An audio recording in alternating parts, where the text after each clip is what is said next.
Howdy folks, hope you're all having a good one, and welcome to another episode of Mingles with Jingles. And I do actually have quite a bit to talk about today, which makes a pleasant change. I don't have to sit here for half an hour desperately trying to come up with topics of conversation. And here's a topic of conversation for you. I spent this entire weekend working like a man possessed in order to get a video up for Tuesday to cover my absence on... Yep, going to be away on Monday, and Monday obviously is normally when I do the video for Tuesday, and since I wasn't going to be around on Monday, I had to spend my day off this week, Saturday, getting Tuesday's video ready. Except it wasn't until I sat down to record this episode of Mingles with Jingles and say, as you're watching this episode of Mingles, I am actually in London on board HMS Belfast, when I realised that I'm not going to be in London on board HMS Belfast today. I am going to be in London on board HMS Belfast, just not today. It's going to be on the 5th of July. So, well, shit. I did it again. It's actually kind of lucky that I realised, because I was making all kinds of preparations for... Actually, I need to check my train tickets. I did book them for the right date, didn't I? Oh, that could be an expensive error of judgment. Alright, I've just checked my emails. I have actually booked the train tickets for the correct date. But how do I do that? I mean, I clearly knew when I was actually going to London. I've booked the train tickets for the correct date, and yet I've just spent the entire weekend thinking that I was going to be on board HMS Belfast today. I can't actually talk about why I'm going to be on board HMS Belfast. I mean, you don't need a reason to go and visit HMS Belfast. It's amazing. This isn't the first time that I'll have been there. Well, I'm probably not supposed to say, but what I will say is that it doesn't take a great stretch of the imagination to figure out that this is something to do with World of Warships. Although I can't say more than that until they make their own announcement, which will probably happen on or after the 5th of July, when I am actually going to be in London on board HMS Belfast. My God, I am crap. Well, look, on the bright side, I suppose this means I can take Monday off, because Tuesday's video was already up. Although the beginning of Tuesday's video is going to be kind of embarrassing, where I'm complaining about having to have to work on Saturday in order to get a video up to cover my absence on Monday. I'd worked all the details out as well. I mean, my friend Eddie normally has Tuesday off every week, but this week, and this week only, he's got Monday off instead, so... He's offered to take me to the train station first thing. Oh shit, I'd better tell Eddie.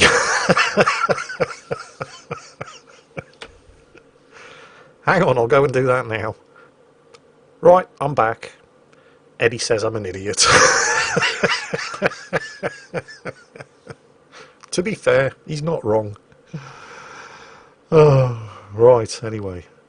So what else can I screw up this week? Actually, it's been a week full screw-ups. I'm sure many of you have heard about the HMCS Yukon thing in World of Warships. If you haven't, allow me to enlighten you. Before we start, though, I should probably make it clear that the, well, scandal, for want of a better word, that I'm about to talk about, isn't actually directly that much of a big deal. And before anybody who does know what I'm talking about loses their minds... let me just put that into perspective for you. We are not talking here about a cock-up on the scale of the Sir Foch incident in World of Tanks several years ago, where former World of Tanks community contributor Sir Foch published a video about a gratuitously overpowered premium tank that had just gone on sale, as a result of which Wargaming threatened to take down his YouTube channel if he didn't pull the video. An incident that actually generated so much traction that it eventually even appeared in mainstream news media, not just gaming news. This didn't just get picked up by Polygon.com or Kotaku. Forbes published an article on this. That was an extremely bad look for Wargaming. We're not even talking about something slightly smaller scale that only really got noticed by gaming news outlets, like, for example, the USS Puerto Rico disaster, where for Christmas a couple of years back, Wargaming very generously gave everybody the Christmas gift of not sleeping for 3 weeks in order to grind out the progress required to unlock the USS Puerto Rico in the dockyard for free, rather than having to actually, hand over gold and real money for it. Of course, it took no time whatsoever for anybody with even a basic grasp of the fundamentals of mathematics to be able to calculate that this was a physically impossible task to accomplish before the deadline if anybody wanted to do anything like, sleep over the course of the next 3 weeks. Matters were definitely not helped when Wargaming's initial reaction in the face of this player outrage that ensued was to double down and continue to insist that unlocking the Puerto Rico for free was something that was within the reach of most players. Eventually, Wargaming realised that absolutely nobody was falling for their bullshit, and published a statement which contained the apology, and I'm quoting here, "Please accept our sincerest apologies. We failed to communicate," and that part is very important, "the degree of dedication required, and as a result for some of you, ruined the Christmas spirit of the whole update." End quote. And with that statement, apology, and acknowledgement of their failure, everybody mostly calmed down again. For at least 2 days, after which Wargaming's general manager ignited the fires again by making a statement which I'll paraphrase thus: "Everybody should just shut up and stop whining. You should be grateful for this Christmas gift that we've given you in the shape of the Puerto Rico dockyard grind. We were, after all, only thinking of the less fortunate members of the World of Warships community, people who have physical disabilities, people who are unemployed, people who can't afford to pay real money to unlock the Puerto Rico. This grind was our gift to them." Remember, this was mere days after an apology and an acknowledgement of Wargaming's utter failure in communication had been issued. And days later, Wargaming's general manager, or possibly it was the World of Warships general manager, I'm not entirely sure, but basically somebody right at the top of the feeding chain, somebody who certainly considered themselves far too important to read any of the memos or undertake any kind of PR training or run their statements past anybody involved in PR, just decided to piss fuel all over the recently extinguished but still smouldering bonfire. Lack of communication, indeed. Then, of course, there was the Christmas loot box thing. Was that last year? They're all starting to blur into each other. Basically, this wasn't the first time that Wargaming had done Christmas loot boxes. Basically, the incentive here was that you had the opportunity, by purchasing these loot boxes, to potentially get your hands on some very, very valuable and rare ships. Ships that just simply weren't available anywhere else. They were no longer being sold for coal, they were no longer being sold for free XP, etc., etc. Ships like, to name but one, HMS Belfast.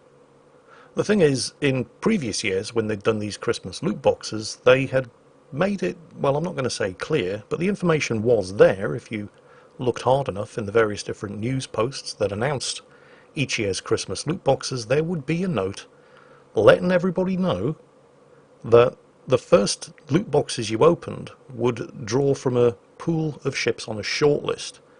Generally, we're talking ships here that were not very popular and were certainly not very valuable. And you wouldn't have the opportunity to get any of the good stuff until you'd already acquired all of the less valuable ships that were on this shortlist.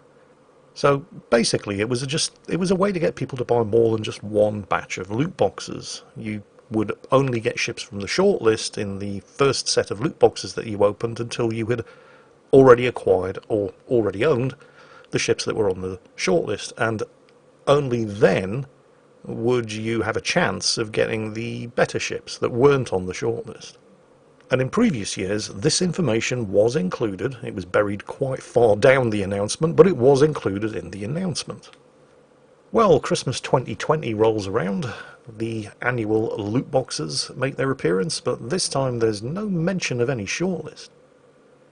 Now, you could make the argument that Wargaming just assumed, and this is in fact the argument that Wargaming made, that the knowledge of this short list of less desirable ships obtainable from loot boxes was common knowledge by then. I mean, this is the way that it had worked in all the previous times that they'd rolled out the Christmas loot boxes. But, well, a year's a long time. You can't really expect people to remember a note buried at the bottom of a massive news post that was published a year ago. And in any case, it doesn't take into account all of the new players that had started playing World of Warships in the year since that post was made. So, was this an honest mistake, or was it deliberate miscommunication? Well, Wargaming once again trotted out the apology, acknowledged the failure to communicate, and promised to do better in future. All of which brings us to today, where HMCS Yukon, the first Canadian battleship to appear in World of Warships, has just gone on sale in the premium shop. And the drama surrounding HMCS Yukon is by no means as big, I suppose is the right word, as the drama surrounding all of the incidents that I've just mentioned. But it does indicate a disturbingly familiar pattern of events. And to explain what I mean by that, here's the story of HMCS Yukon. So, around about 18 months ago, World of Warships community contributor Little White Mouse, who is Canadian, and who is the author of what are quite simply the best World of Warships ship reviews on the North American forum, along with Chibitsu, who is one of the creators of the amazingly good Mermaid's Wrath mod for World of Warships, were approached by Wargaming with the aim of assisting in the design of a new Canadian ship to be introduced in World of Warships in time for Canada Day 2020. Several months of discussions went back and forth between Wargaming, Little White Mouse and Chibitsu, and then, eventually, COVID-19 happened and the whole project was pushed back and delayed a year until, funnily enough, around about now, Canada Day 2021, which is happening on Thursday the 1st of July. The thing is, in that intervening year, while the discussions between Little White Mouse and Chibitsu and Wargaming were going on, several things appeared to get lost in translation. Now, right from the start, all parties involved knew that there was no way they were going to design a brand new ship from scratch. That was well outside of the scope of the collaboration. Also, doing extensive modifications of existing ships, like for example the Crown Colony class cruiser, HMS Fiji, versions of which did serve in the Canadian Navy, but again, that would have required far too much work changing the model to be representative of the Canadian ships that were based on that class of cruiser. Eventually, it was agreed that what they would come up with would be what was basically reskinned version of the already existing British Tier 8 battleship, HMS Monarch, except in Canadian colours, with a Canadian camo pattern and a Canadian name. Now, obviously they didn't just want the first Canadian battleship in World of Warships to simply be an HMS Monarch clone, so discussions were held as to what kind of differences in stats would differentiate HMCS Yukon from the ship on which it was based, HMS Monarch. Fast forward to the 24th of March 2021, where Little White Mouse does a preview, not a full review, but a preview of HMCS Yukon on the North American forums, where she gets pretty damn excited about Canada's first battleship in World of Warships, and while she wasn't privy to the exact final stats of the ship, she had a pretty good feeling about it based on the 18 months of work that she and Chibitsu had put into the project. And then the actual ship comes out. And I think it's fairly safe to say that aside from the fact that it is a modified version of HMS Monarch, other than that, nothing of the work that Mouse or Chibitsu had put into the project is present in the Yukon in its final form. They were a little upset. At this point, I think it's only fair to state that HMCS Yukon, the one that you can now buy in the premium shop, is not a bad ship. It's definitely not a good ship, but it's not terrible. Once she'd seen the final stats of the ship, Mouse, to her credit, went ahead and did her usual outstanding premium ship review on the North American forums and was remarkably objective about it. I think she gave a very clear and balanced review. I'll put a link in the video description to it so you can check out the review yourself, while at the same time making it very, very clear about how hurt and betrayed she felt that the Yukon had appeared in this form, which bore almost zero resemblance to the project that she and Chibitsu had put 18 months of their lives into. as I'm sure you can probably appreciate, while this was in no way, shape or form the kind of disaster on the same scale as the Christmas loot box thing, the Puerto Rico dumpster fire, or the Sir Foch incident in World of Tanks, there were still a fair few people who were almost as upset about the whole thing as Mouse herself or Chibitsu. So with a small but growing bonfire lit under the forums, Wargaming's response was one of the following two statements. See if you can guess which one it was. Was it Statement A? To the World of Warships community in general, Mouse, Chibitsu and the Canadian community in particular, we appreciate the effort and commitment that you have demonstrated towards the HMCS Yukon project over the course of the last 18 months. And while we understand your disappointment that the ship as released differs from the ship that you thought it was going to be and didn't communicate this to you until very, very late in the project, we hope that you can accept our apologies and will continue to work with us in future to deliver more content to the World of Warships community as a whole. Or was it Statement B, which can be summarised thus? What the hell are you all crying about? It's not like we asked you to design a ship for us in the first place, and in any case, you should at least be grateful that we've included your input at all. Yes, it was Statement B, wasn't it?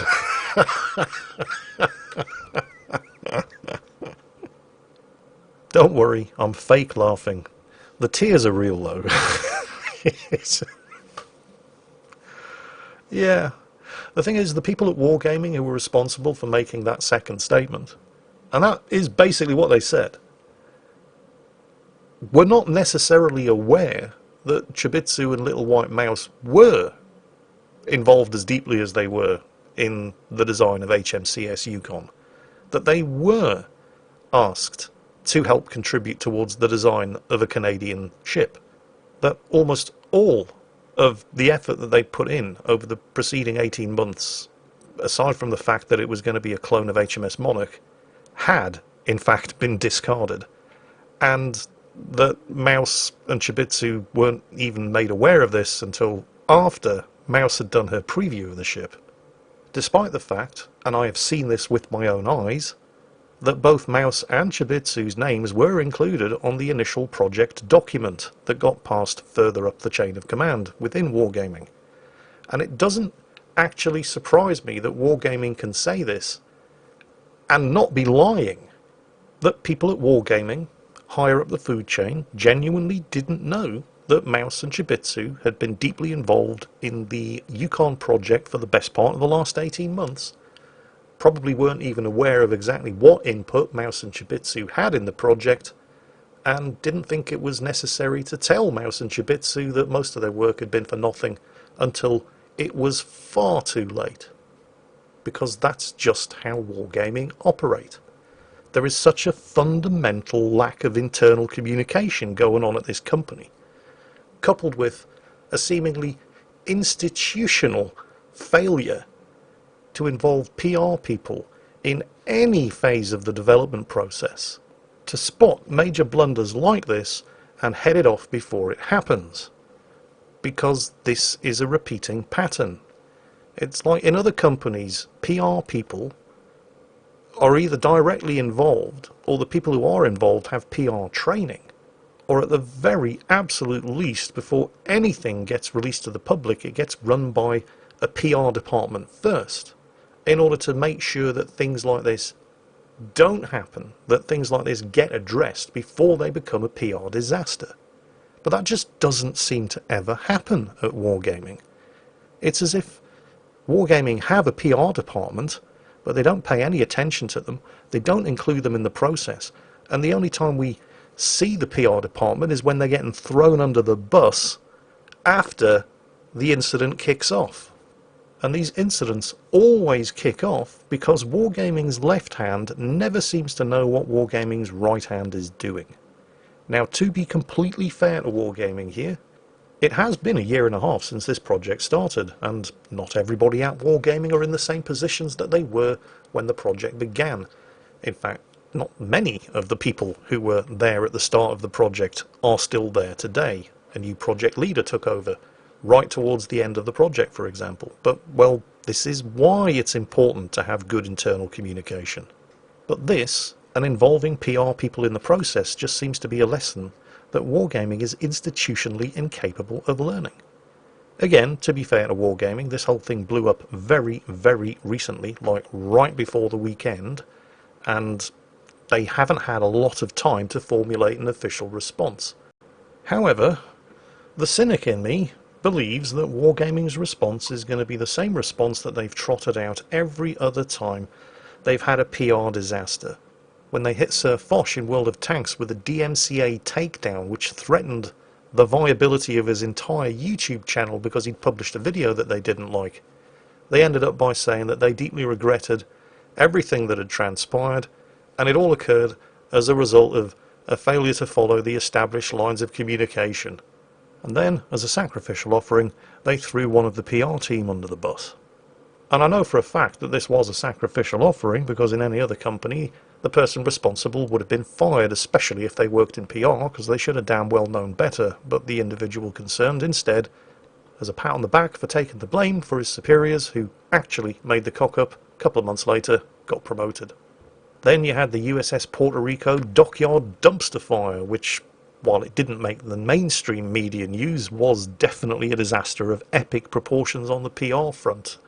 To which Wargaming trotted out the same old response: we deeply regret any upset we may have caused. This was as a result of a failure to communicate at all levels. We will, of course, address the issue internally and ensure that something like this never happens again.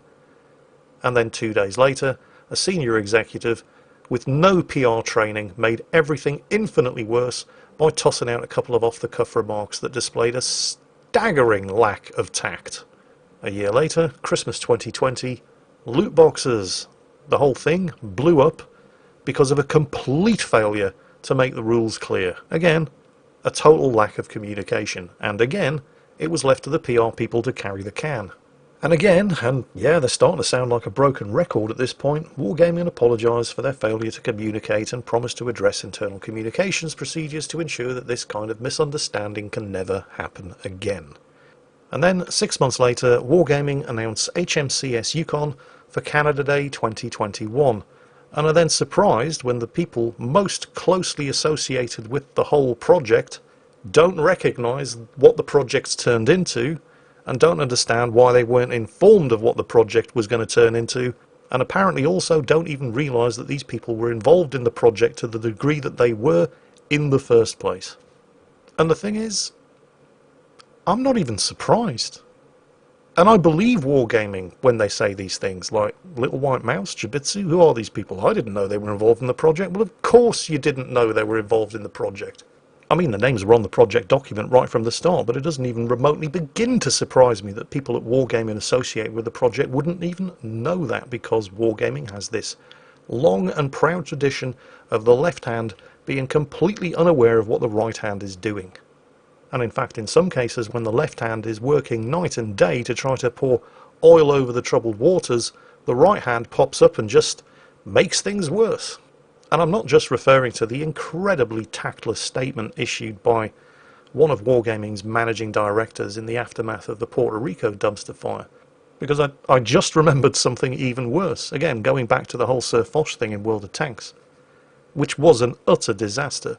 But when the EU team had been working tirelessly day and night to try to smooth everybody's ruffled feathers, and had largely succeeded in doing so, just when it looked like everything was quieting down, Wargaming North America, for reasons which have never been satisfactorily explained to me to this very day, suddenly decided that they should start, without being prompted by anybody, accusing Sir Foch of being a homophobe. Eventually that one went so far up the chain of command that even Victor Kisley himself had to step in. It went to the CEO of the company. It couldn't go any higher. You'd think at that point people might start listening. And yet, this was 4 years ago, and since then we've had a major PR disaster at least once a year, every year since. And it's always down to a failure to communicate, a seemingly institutional inability to listen to or involve PR people in any stage of the process, and it's always followed up by a public apology, a promise to address their internal and external communications in order to ensure that nothing like this ever happens again, and then some unlucky member of the PR team is usually thrown under the bus as a sacrificial scapegoat in order to appease the bloodthirsty masses. And that's usually enough to keep everybody happy until the next time. And I have no doubt whatsoever that this time around it is also going to be blamed on a failure to communicate both internally and externally, because it is because of a failure to communicate both internally and externally. But acknowledging that this problem exists and promising to fix it only works if you fix it. And in fact, while no actual official statement has yet been made by Wargaming, because they haven't really had time, Wargaming North America's regional publishing director, Evan, who I know personally, and who is a good guy, did make the following statement, provisional statement, I should say, on the North American forums. And he had this to say: "While the investigation into this situation is still ongoing, one thing is clear: we, to put it mildly, messed up. Please accept my sincerest apologies for how the North American team, my team, mishandled the communications around this project. We promised things that were not ours to promise in the first place, then failed to properly communicate about them with the rest of the team, both here in North America and globally. We created expectations, failed to deliver on them, and then, after a change of staff responsible for this project, walked all over them nonchalantly. We let you down and yet again betrayed what trust you put in us. I am aware how hard it will be to rebuild and regain that trust, but we will do our best to become the partners we need to be for you. We will need more time to finish reviewing all communications relevant to this case, and will issue a final statement once this is done. Please bear with us until then. Best regards, Evan, Regional Publishing Director, World of Warships North America." He's basically the top dog at World of Warships North America, and prior to taking up that job, he was the top dog at World of Warships St. Petersburg. I know him personally. He's a very good guy, and I fully believe everything that he said in that statement. I believe he's sincere. I believe he means well. What I do not believe, however, is that despite his best and most sincere efforts, anything is actually going to change. This is all going to happen again. It's just a question of when, not if. I wish him well. I wish him the best of luck. I absolutely do not envy him his job, because if you have 4 years of this thing happening over and over and over, then you have a problem within your company that is so deep-rooted as to be institutionalized by now. I'm sure that Evan is not the first person to attempt to fix this, and I am equally sure that he will not be the last. Because at this stage, this just seems to be how Wargaming rolls. It's happened too often, too consistently, with exactly the same cause and exactly the same result for it to be anything other than a pattern at this point. Wargaming's left hand never seems to know what Wargaming's right hand is doing. It doesn't even seem to know who Wargaming's right hand is reporting to. Wargaming either hire shockingly bad PR people, or they just don't listen to their input at any stage of the design process and only really seem to appreciate that they're there when they need somebody to throw under the bus after the whole thing has blown up in their faces. So, to anybody who's setting themselves the task of trying to fix this problem with Wargaming, good luck. You're going to need it. And on that bombshell, that pretty much brings us to the end of this episode of Mingles with Jingles. I wanted to talk about the new Amazon TV show, Clarkson's Farm, which features Jeremy Clarkson, who I'm sure you all know from Top Gear and the Grand Tour, and he's running his own farm. I've watched all of it now, and it's actually really good, because unlike most of Top Gear and the Grand Tour, almost none of it's scripted. What did amuse me, though, was that some of the episodes were rated for foul language, sexual content and violence, which I thought was kind of surprising, because it's basically a TV show about an old man swearing at his tractor. But the fact that Amazon seems to think that it deserves the same rating as, oh, I don't know, the Red Wedding episode of Game of Thrones, is, well, I thought that was kind of amusing and worth talking about, but sadly, don't really have time now. Other things that I wanted to talk about, but sadly don't really have time now, are the World of Warships public test server, which I'm sure you're aware, those of you who follow or play World of Warships, is all about the brand new Dutch cruisers. However, as I'm sure many of you who have actually ventured onto the world of... I've forgotten how to speak English. Let me try that again. As I am sure many of you who have actually ventured on to the World of Warships public test server have discovered, despite it being all about the Dutch cruisers, there aren't any Dutch cruisers. Oh sure, you can test the Dutch cruiser event, you know, the whole thing that you grind through in order to unlock the Dutch cruisers, but there are no actual Dutch cruisers, so yeah, that's a thing. And then of course there was the announcement of the upcoming Tier 9 hybrid battleship, the USS Kearsarge, or however you pronounce it. It's a hybrid, so it's a combination battleship and aircraft carrier. And when I say battleship, don't forget it's Tier 9. It has the same 12 16-inch guns as the USS Montana at Tier 10. It's bigger than the USS Montana, both in length and in displacement. It also has a massive flight deck plonked on top of the superstructure, yet despite all of this has better concealment than the USS Montana, and launches attack aircraft armed with 9 high-explosive Tiny Tim rockets, which can each do 5,400 damage and have enough high-explosive penetration to penetrate the deck of anything. Fuck off, game. And on that bombshell, well, that's it for this week's episode of Mingles with Jingles. I hope you've enjoyed it, and as always, take care, stay safe, and I'll catch you next time.